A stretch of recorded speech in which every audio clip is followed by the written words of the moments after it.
What if I told you that starting late doesn't mean starting lost? Most people who missed their 20s and 30s assume the game is already over.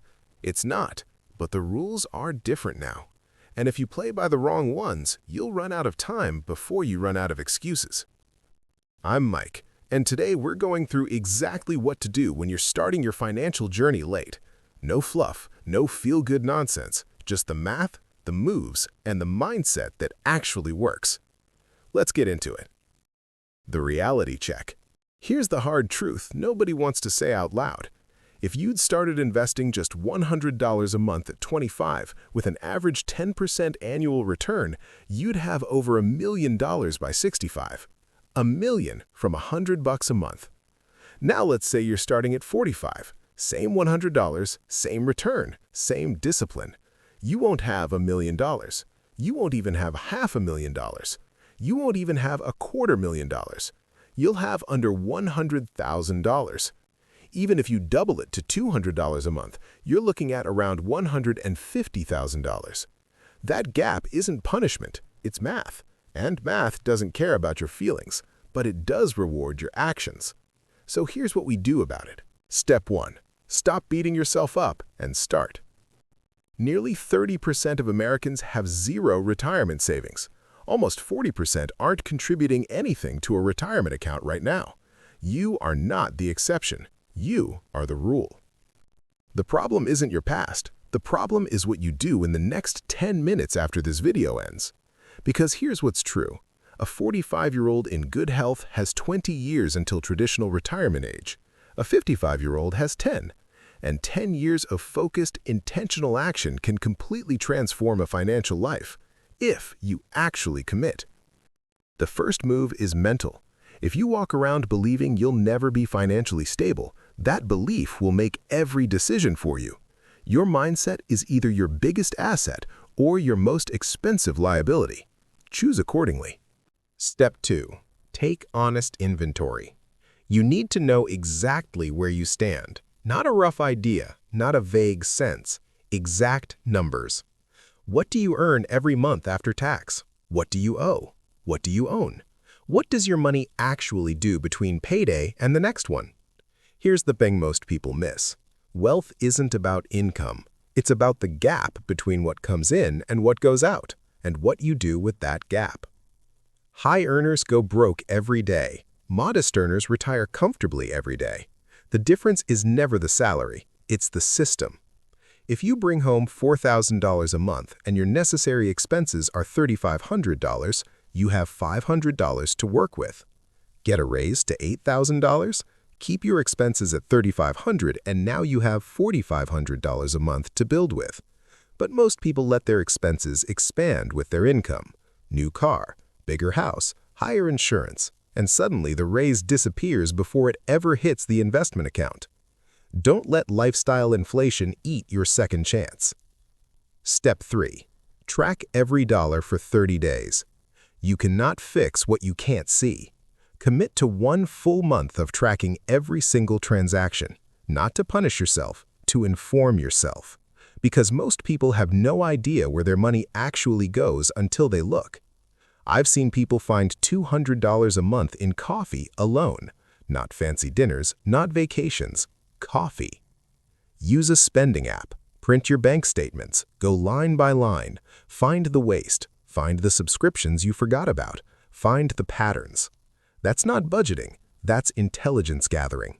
And you can't win a financial battle without knowing the terrain. Step 4. Build your financial foundation. Before you invest a single dollar, you need 2 things in place. First, an emergency fund. 3 to 6 months of living expenses sitting in a high-yield savings account earning 4 to 5% while it waits. Not invested in stocks, not touched for anything that isn't a genuine emergency.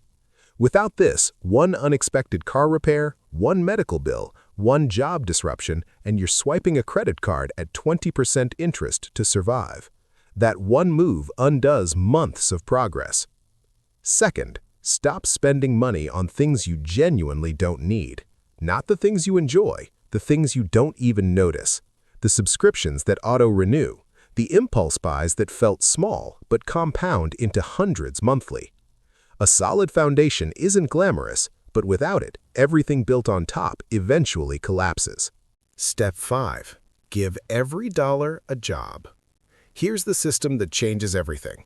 3 bank accounts, one for spending, one for saving, one for investing, and a simple rule for every dollar that comes in. Maximum 75% goes to living expenses. Everything. Rent, food, transport, subscriptions, everything. Minimum 10% goes to your emergency fund until it's fully built. Once it's funded, that 10% moves to investments or debt elimination. Minimum 15% goes directly to investments. Every payday, automatically, before you see it, before you can spend it. This isn't a budget, it's a system. Budgets require willpower every month. Systems run whether you're motivated or not. And when you're starting late, you cannot afford to rely on motivation. Step 6. Earn more. Seriously. This one isn't optional when you're starting late. Cutting expenses gets you efficiency. Earning more gives you fuel. You need both. Ask for a raise. Document your value and make the case. Look at switching roles or companies. The average pay increase from switching jobs is significantly higher than the average annual raise. Consider overtime if it's available. And think about additional income streams, a skill you can freelance, a service you can offer on weekends, an asset you can monetize. Every extra $500 a month invested at 8% over 15 years becomes roughly $170,000. That's not side hustle money. That's retirement money. Take it seriously. Step 7. Rethink retirement age. The idea that 65 is the finish line was built for a world where people didn't live much past it. That world is gone. People are routinely living into their 80s and 90s, which means 2 things. First, you may have more working years available than you think. Second, you need your money to last significantly longer than previous generations did. Working until 70 instead of 65 doesn't just mean 5 more years of contributions. It means 5 fewer years of drawing down your savings. That combination can add hundreds of thousands to your retirement outcome. And here's the mindset shift that makes this bearable. If you hate what you do, transitioning into work you actually enjoy, even at lower pay, keeps you active, engaged, and earning. That's not failure. That's strategy. Step 8. Invest in your health. This one sounds like it belongs in a different video. It doesn't. Poor health is one of the most expensive financial events a person can experience. Medical costs, lost income, reduced capacity to work. An unhealthy lifestyle doesn't just cost years off your life, it costs money you don't have. And when you're making the kind of aggressive financial changes that a late start requires, selling the expensive car, downsizing the house, cutting deeply into the lifestyle spending, those changes are mentally and physically demanding. Being physically fit gives you energy to work longer, think more clearly, and push through the hard months. It's not a lifestyle choice. It's a financial strategy. Step 9. Protect everything you're building. Here's what happens to people who spend years building a financial recovery and then get hit with something they didn't protect against. A sudden illness, an injury that stops them working, a lawsuit, a death in the family with no plan in place. Years of progress gone, not because they didn't work hard, because they didn't protect the work.